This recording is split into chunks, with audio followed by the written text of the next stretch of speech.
حي على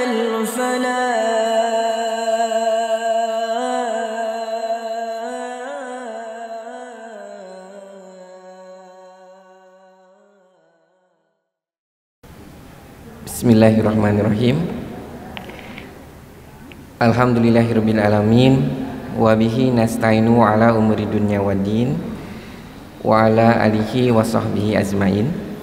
Asyhadu an la ilaha illallah wahdahu la syarikalah wa asyhadu anna Muhammadan abduhu wa rasuluhu alladzi la nabiyya ba'dah.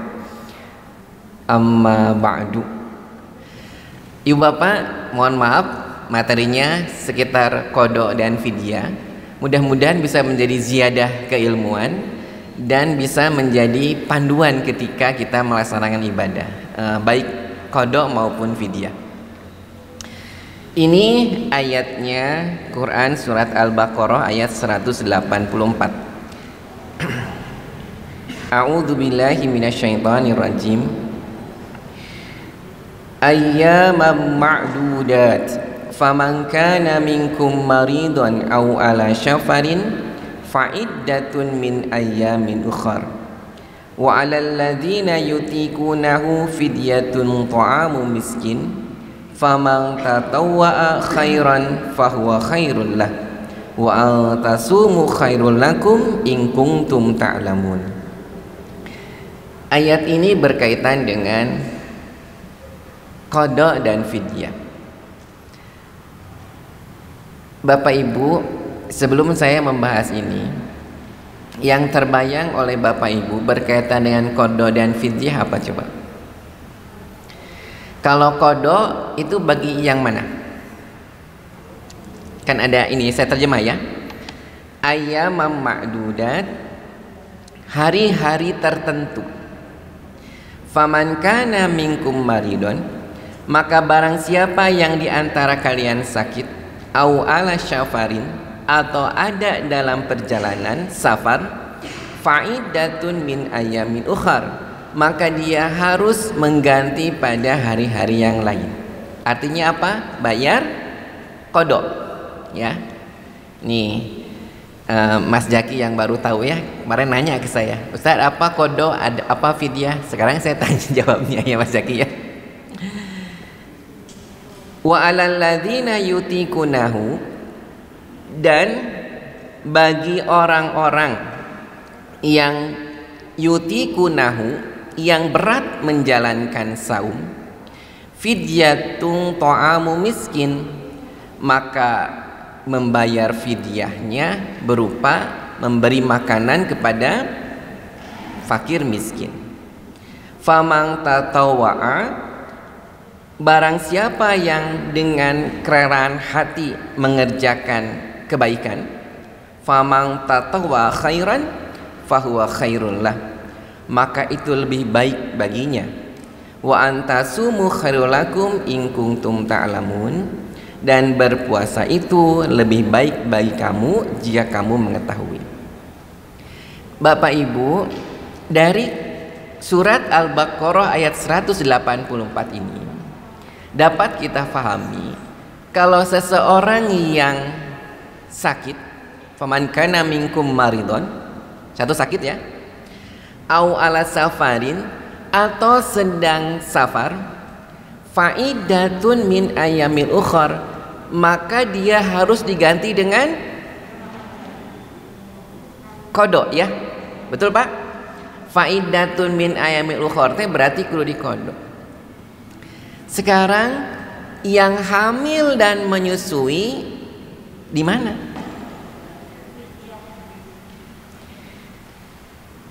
Halo. Yang disebutkan langsung oleh Allah dalam Al-Quran, qada itu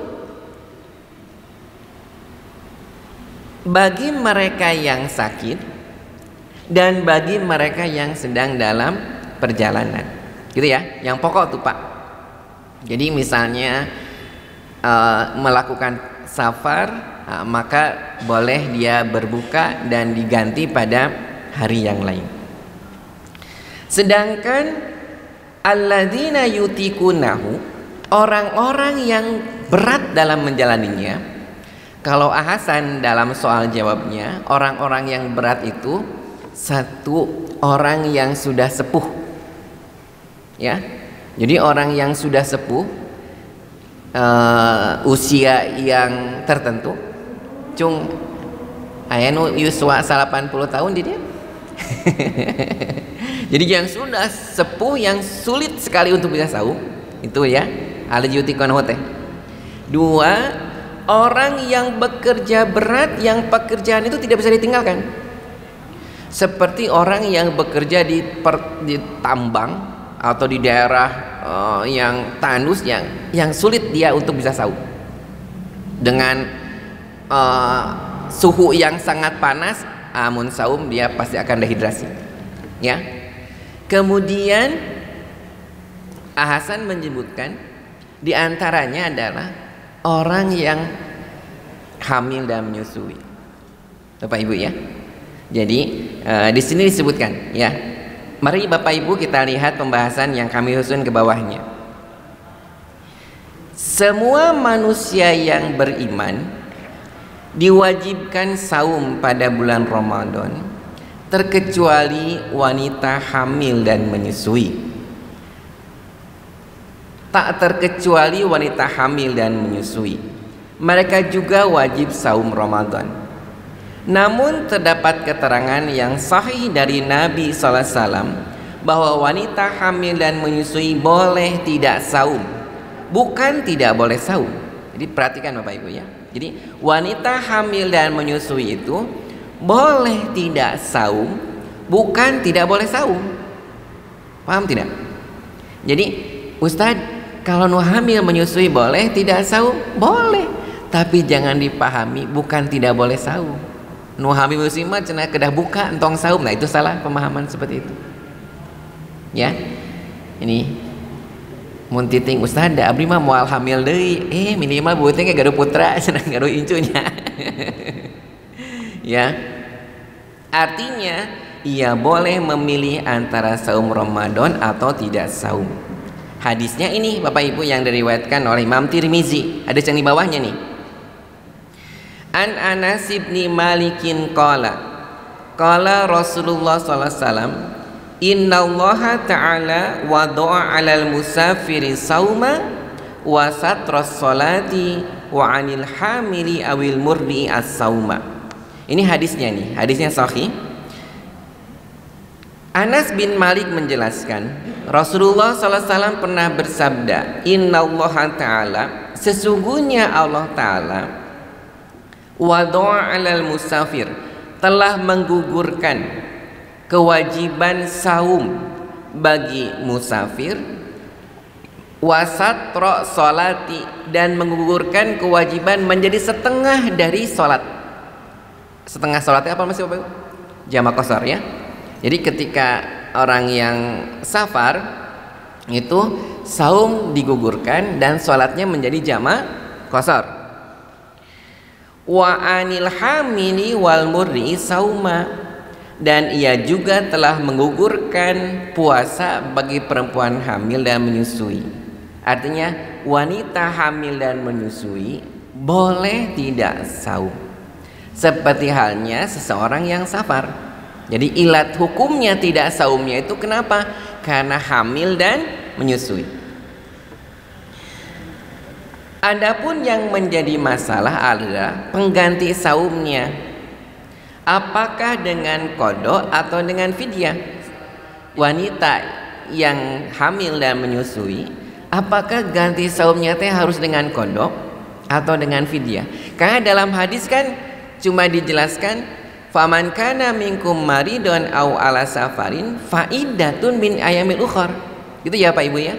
Dalam Al-Qur'an itu hanya dijelaskan bagi mereka yang sedang safar atau yang sakit maka dia qada. Wa alal ladzina yutiqunau, tapi mereka yang berat menjalankannya fidyatun ta'amu miskin, memberi makan kepada fakir miskin. Tidak disebutkan yang berat itu apa saja dalam Al-Qur'an. Dijelaskan dalam hadis yang diriwayatkan oleh Imam Tirmizi, bagi wanita yang hamil dan menyusui, maka dia boleh untuk berbuka. Yang jadi permasalahannya qada atau fidyah. Cik ibu, Ustaz, abdi bade qadanya, bade fidyahnya, atau doublenya. Ya, teraskeun. Ya. Ulah hendinya. Adapun yang menjadi masalah adalah pengganti saumnya, apakah dengan qada atau dengan fidyah? Ya, menurut hemat kami, wanita hamil dan menyusui apabila tidak saum pada bulan Ramadan karena khawatir menjadi mafsadat, menjadi bahaya bagi diri atau anaknya, begitu juga apabila nampak lemah dan payah, maka wajib dibayar dengan fidyah, bukan dengan qada. Jadi walladzina yutiqunahu fidyatun ta'am miskin itu termasuk siapa Bapak Ibu? Termasuk wanita yang hamil dan menyusui. Cik ari wanita hamil dan menyusui itu sakit tidak? Bapak Ibu naras ke Bapak. Ari wanita hamil dan menyusui dikategorikan sakit atau tidak? Ustadz, disebutkan sehat dah ripuh. Ya, disebutkan sakit kapan hoyong. Ibu-ibu, cik, ada orang yang ingin sakit? Halo?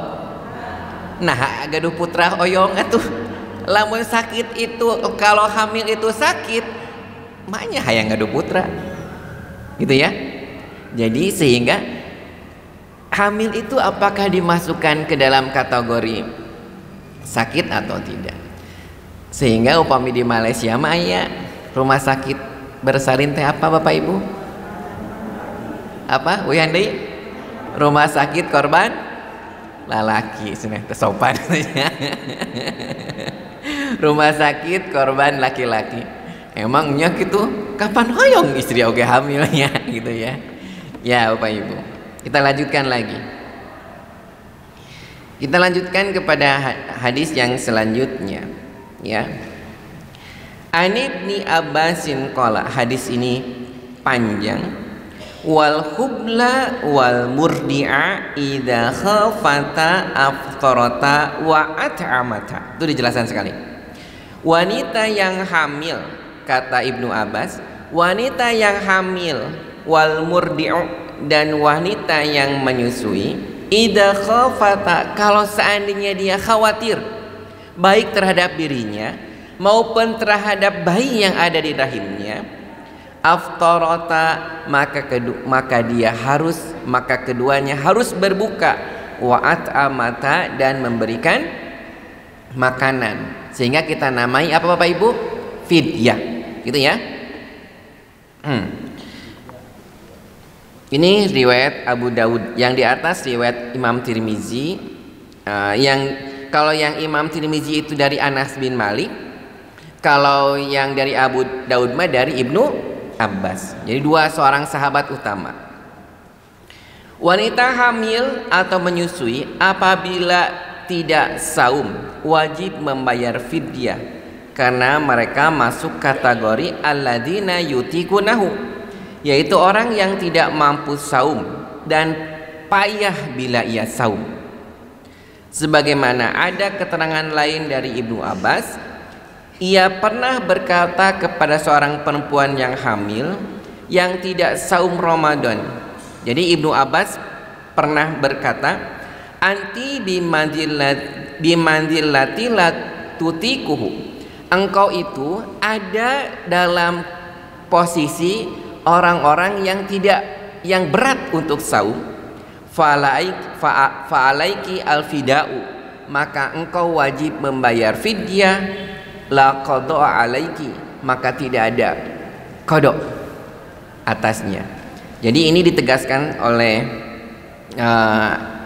Anas bin Malik, oleh Ibnu Abbas, bahwa wanita yang hamil dan menyusui posisinya dikategorikan alladzina yutiqunahu.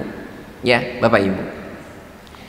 Kemudian Ibnu Umar juga menjelaskan Aftiri wa'at ini an kulli yaumin miskinan wala tafdi. Ibnu Abbas berkata, bukalah dan gantilah, berilah makan setiap hari satu orang miskin dan tidak ada qada bagimu. Ini dalam riwayat ada Rukutni. Jadi Bapak Ibu, keterangan-keterangan baik dari Ibnu Abbas, Ibnu Umar maupun Anas bin Malik mengkategorikan wanita hamil dan menyusui itu termasuk alladzina yutikunahu. Artinya orang yang berat di dalam menjalankan saum. Ada wanita yang ketika hamil mampu saum, pas hamil udah kuat keneh Ustadz abis saum, boleh saum? Boleh. Jadi wanita hamil itu disebutkan wanita hamil dan menyusui boleh tidak saum, bukan tidak boleh saum. Artinya misalnya ibu punya menantu, mah teteh mah masih kuat, hari ini saum, besok buka, besok lagi saum. Selama dia yakin kalau seandainya ketika saum dirinya dan bayi yang ada di dalam rahimnya sehat, ya Bapak Ibu.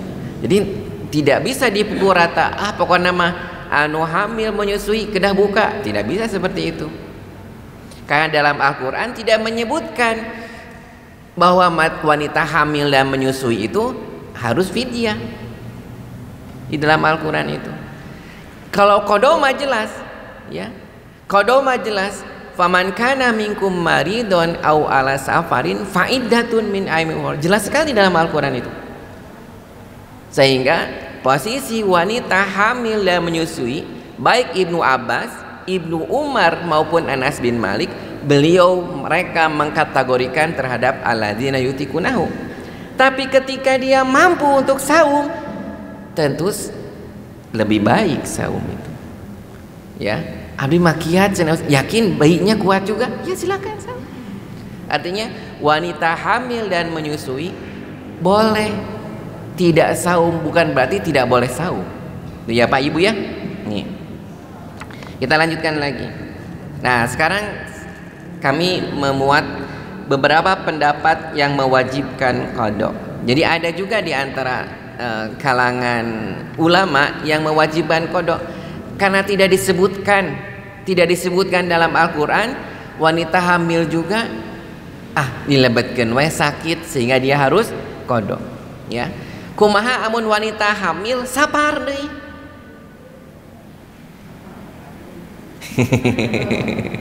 Hamil cenah Ustaz, tapi dah hoyong mudik abi teh tos 2 tahun teu tiasa mudik. Tahun katilu mah hoyong mudik misalnya. Hamil, mudik tapi bagaimana? Ini dibahas di sini ya. Anging we ya Mas, siap. Pendapat yang mewajibkan qada. Tentang wajib qada bagi wanita hamil dan menyusui karena tidak saum Ramadan, sebenarnya bukan karena ada dalil yang sahih dan sharih baik dalam Al-Quran maupun hadis Nabi. Jadi untuk wajib qada misalnya yang hamil menyusui mah kudu qada. Untuk cari keterangan yang sharih dan sahih di dalam nas itu tidak didapat, Pak. Ya. Namun karena ada pendapat atau fikih seseorang, pendapat atau semata-mata fikih seseorang bukan dalil, artinya boleh dan bisa disanggah, dibantah oleh siapapun. Jadi kalau nas Al-Quran atau hadis Rasul yang sahih, kita harus samina wa ata'na.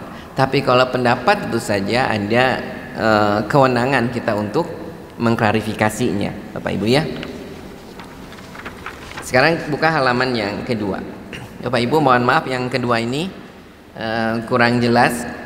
Pertama karena fotokopinya 10 jam 10 malam ya, saya cari fotokopi anu buka.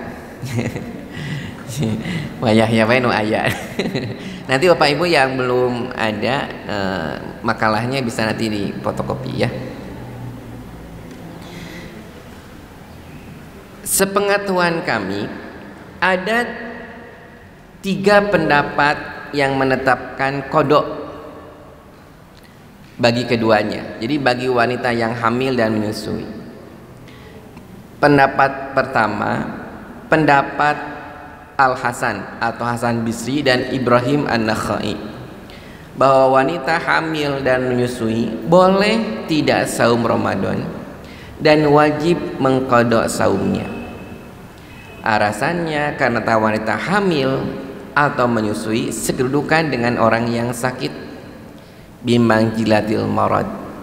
Jadi baik Hasan Bisri maupun Imam Ibrahim An-Nakhai, keduanya memandang wanita yang hamil dan menyusui kondisinya kepayahan, ya. Ada sampai harus bed rest gara-gara hamil. Ada yang pulang pergi ke rumah sakit gara-gara hamil, ya. Sehingga mengkategorikan oleh kedua imam ini, dia wanita hamil dan menyusui wajib qadha. Jadi kalau wajib qadha harus dibayar dengan saum lagi. Kalau misalnya saum Ramadan 30 hari, maka dia harus membayar selama 30 hari. Boleh tidak di kubapana? Ya mah gara-gara bapak cenah setengah ewang pak, 15 hari bapak 15 hari abdi gitu ya. Ya kalau nah kapan rumah sakit korban laki-laki ya, kita harus tanggung jawab sama bapaknya ya. Jadi ada yang mengkategorikan seperti itu Bapak Ibu ya. Ya kita tanggapi di sini. Wanita hamil dan menyusui tidak bisa disamakan dengan orang sakit, karena hamil dan menyusui bukan penyakit. Jadi saya sampaikan hamil dan menyusui bukan penyakit. Kenapa? Karena tidak ada orang yang ingin sakit ya. Tapi hamil makan sok diantos-antosnya. Iraha cenah yeuh minantu abi hamil kan gitu ya.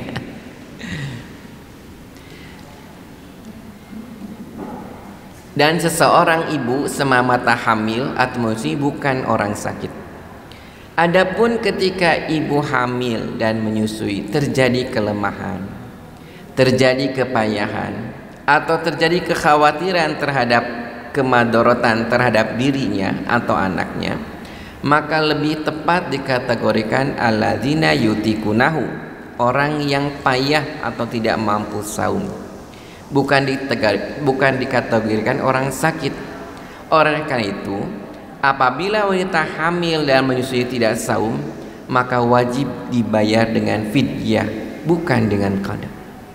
Dia Pak Ibu ya. Jadi menurut ahli medis pun juga sulit kalau mengkategorikan wanita hamil dan menyusui dikategorikan yang sakit. Karena kasuistik beda-beda. Ada yang kuat, hamil 10 kali kuat we eta mah. Aya nu kitu ibu-ibu. Bahkan dulu mah orang tua kita ada yang sampai 20 kali putra nanya. Pak Haji Jaya sabar bersaudara.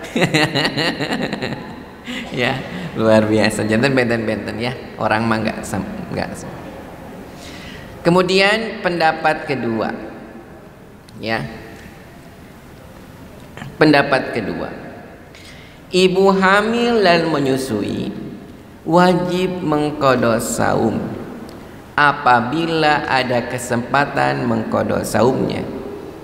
Namun apabila tidak ada kesempatan karena rencana mau hamil terus menerus, maka wajib bayar fidyah. Aya nu tunji satahun hiji. Ustad abi bade kumaha mayar fidyah tiap tahun abi hamil. Bada gong bapana gitu ya. Tunji tiap tahun hamil terus ya. Harus berapa digantinya? Bapak Ibu ya. Sehingga pendapat kedua ini, ibu hamil dan menyusui wajib mengqadha saum apabila ada kesempatan mengqadha saumnya. Jadi Kan wa antasumu khairul lakum kata-katanya. Wa antasumu, engkau saum itu lebih baik, sehingga daripada fidyah lebih baik saum. Dikodok gitu Bapak Ibu ya. Jadi kalau seandainya masih mampu untuk kodok mah kodok weh. Karena dalam Al-Quran tidak disebutkan al-murdi'i wal hamil itu termasuk di dalam alladzina yutikunahu, tidak disebutkan dalam Al-Quran. Artinya kalau bisa dia bayar kodok weh. Aina kumaha kau berencana tiap tahun hamil. Riweuh kapan? Gitu ya. Ya. Sehingga kami tanggapi. Perlu diketahui bahwa wajib mengkodok saum bukan karena tidak bisa bayar fidyah.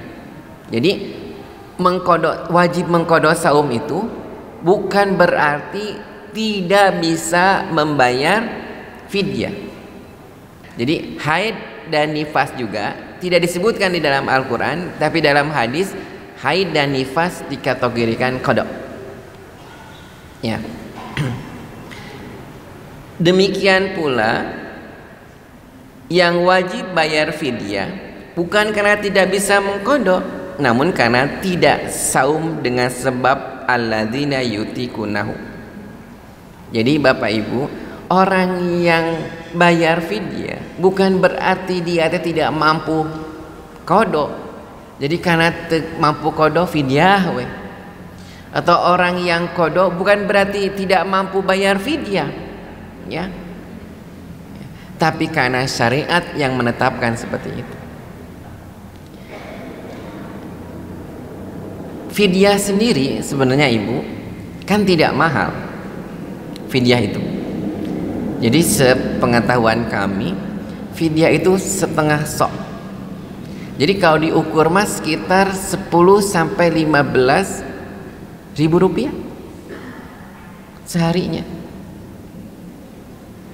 Kalau kita kan sering mengkategorikan fidyah itu, Bapak Ibu sehari makan sekali berapa makan? Oh Ustaz, sekali makan 20.000. Kalau 3 hari berarti 60.000 gitu kan ya? Dikali 30, jadi sabaraha? 1.800.000.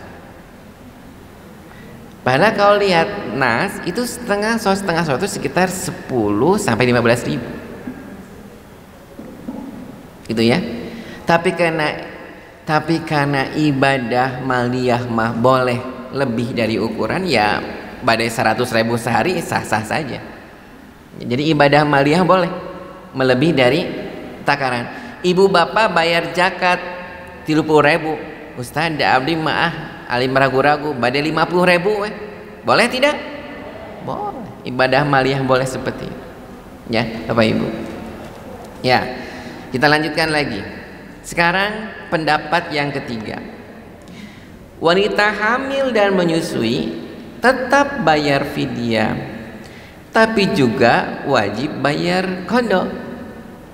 Wajib bayar qada saum untuk menghilangkan keraguan. Karena khawatir jika membayar dengan fidyah saja amalnya tidak diterima. Dengan kata lain, apabila qadanya tidak sah ada fidyah. Dan apabila fidyahnya tidak sah maka ada qada. Jadi qada iya itu teh ya. Tapi fidyah pun juga iya. Double. Cik ibu-ibu ayeuna nu kumaha ieu yang terang? Salah satu atau dua-duanya? Salah satu. Ya, sekarang ditanggapi di sini. Pendapat ini tidak bisa diterima karena membuat hukum menjadi tidak jelas. Apakah wanita hamil dan menyusui itu wajib qada saja atau fidyah saja? Karena tidak mungkin membayar dengan keduanya. Sebab jika wanita tersebut sudah bayar dengan fidyah, maka bebaslah dari kewajiban saum karena sudah bayar fidyah kan? Jadi untuk apa mengqada saum? Begitu juga jika wanita itu bayar dengan qada, maka ia pun akan terbebas dan kewajiban saum. Jadi untuk apa dia bayar fidyah? Artinya pengganti saum hanya satu saja, ya ini qada saja atau fidyah saja. Yang wajib qada tidak bisa diganti fidyah, dan yang wajib fidyah tidak bisa diganti dengan qada.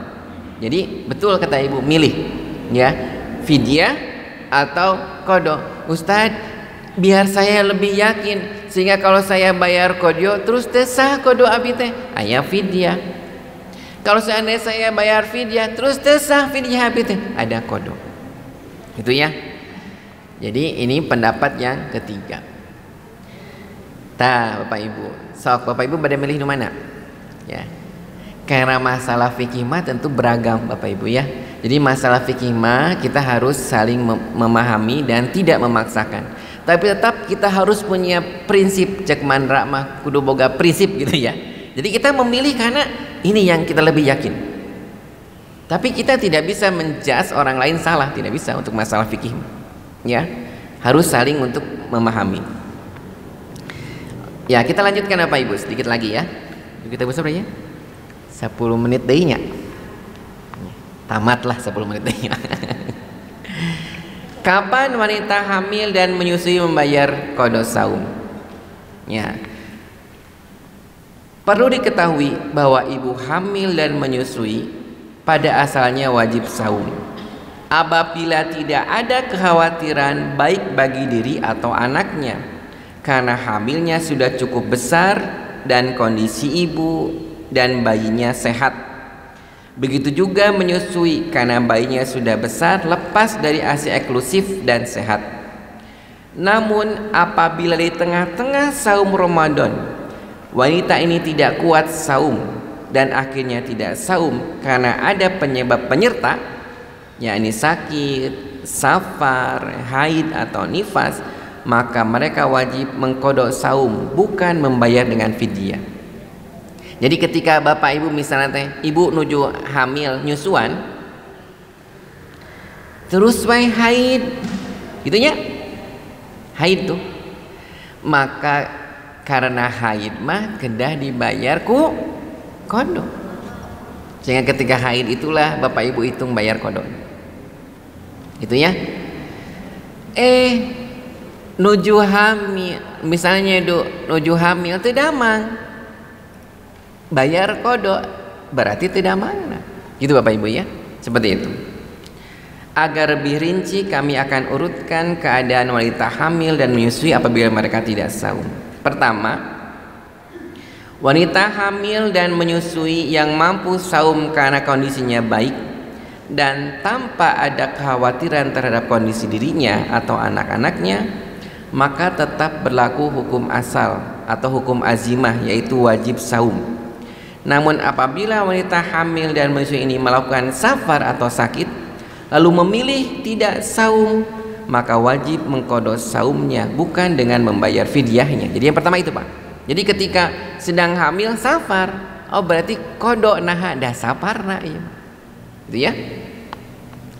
Kedua, wanita menyusui baik kondisinya lemah atau kuat, tapi dalam keadaan haid atau nifas, maka mereka tetap tidak boleh saum dan wajib mengqada saum, bukan membayar fidyah. Jadi setelah melahirkan ada nifas ya 40 hari.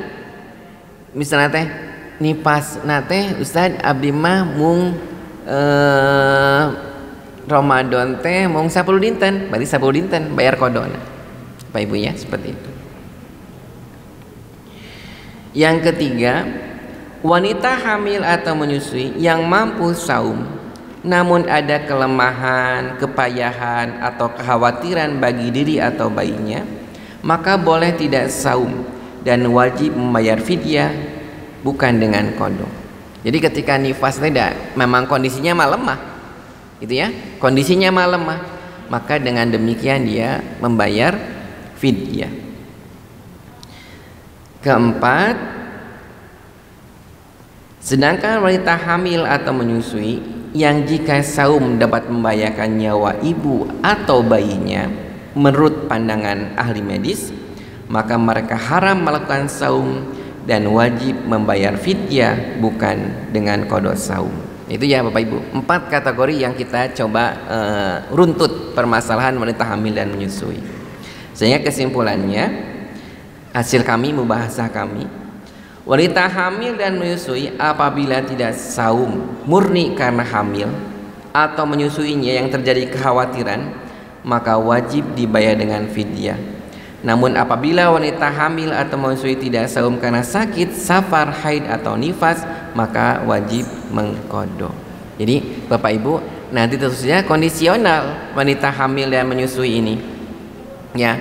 Jadi ketika dia kuat sebenarnya untuk saum, maka saum itu jauh lebih baik. Ya. Tapi ketika dia kondisi lemah, berat untuk saum dan khawatir terhadap bayi yang ada di dalam rahimnya, tentu saja dibayar dengan fidyah. Namun al-aslu wanita hamil dan menyusui itu menurut Ibnu Abbas, Ibnu Umar, Anas bin Malik bimanjilatil alladzina yutikunahu, kedudukannya termasuk orang-orang yang tidak mampu atau berat sehingga harus membayar dengan fidyah. Nah, segitu Bapak Ibu, pasnya pas 10 menit. Bapak Ibu, mudah-mudahan Allah memberikan keberkahan dari pertemuan kita kali ini, dan mudah-mudahan sekalipun saya menjadi badal mutobik, badal ba'di minkul ya, dengan Al Ustadz Zai, mudah-mudahan tidak teramat mengecewakan Bapak Ibu ya, dan mudah-mudahan dijadikan sebagai jariah amal soleh buat kita semua. Yang benar hakikatnya dari Allah Subhanahu wa taala, yang kesalahan itu adalah kealfaan kami. Kami mohon maaf. Dalam kaitan masalah fikih, kita harus punya pegangan yang kuat, namun tetap harus saling menghormati dan menghargai. Itu aja yang dapat kami sampaikan. Mohon maaf atas segala kekurangannya.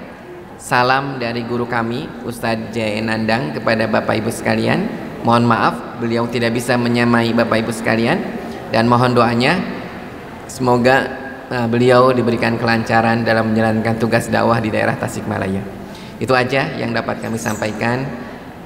Aqulu qouli hadza wa astaghfirullah li wa lakum walhamdulillahirabbil alamin. Wassalamualaikum warahmatullahi wabarakatuh.